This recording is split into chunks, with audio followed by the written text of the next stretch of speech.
వ్యవస్థాపకులుగా స్వాతంత్రోద్యమ నాయకులుగా జాతికి భోగరాజు పట్టాభి సీతారామయ్య సేవలు అజరామరమైనవని వక్తలు కొనియాడారు. తిరుపతి శ్రీ కోదండ రామాలయం దక్షిణ మాడవీధిలో గల చిగోరా ఆధ్యాత్మిక సేవా కేంద్రంలో ఆంధ్ర బ్యాంక్ వ్యవస్థాపకులు భోగరాజు పట్టాభి సీతారామయ్య 65వ వర్ధంతిని ఘనంగా నిర్వహించారు.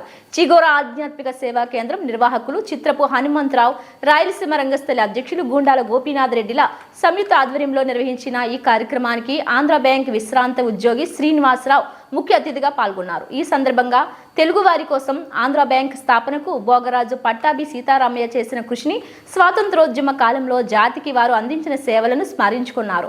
ఈ కార్యక్రమంలో శ్రీనివాసమూర్తి, సుబ్రహ్మణ్యం యాదవ్, రవికుమార్ తదితరులు పాల్గొన్నారు.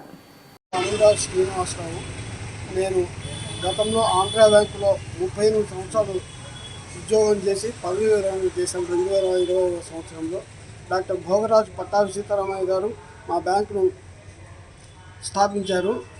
ఆయన ప్రముఖ స్వాతంత్ర సమరయోధులు, ఆయన మహాత్మా గాంధీ యొక్క అనుచరుడు, ఆయన మహారాష్ట్ర గవర్నర్గా కూడా పనిచేశారు. దేశం యొక్క ఆర్థిక స్వావలంబనం కావాలి అనే ఆలోచనతో ఆయన ఆంధ్ర బ్యాంకు స్థాపించారు. అది పలు శాఖలతో విస్తరించింది. తర్వాత దాన్ని 2020వ సంవత్సరంలో యూనియన్ బ్యాంక్ ఆఫ్ ఇండియాలో దాన్ని కార్పొరేషన్ బ్యాంక్తో సహా యూనియన్ బ్యాంకులో దాన్ని మెర్జ్ చేసినందువల్ల ఇప్పుడు Andhra bank union bank of ఇండియాగా రూపాంతరం చెందింది.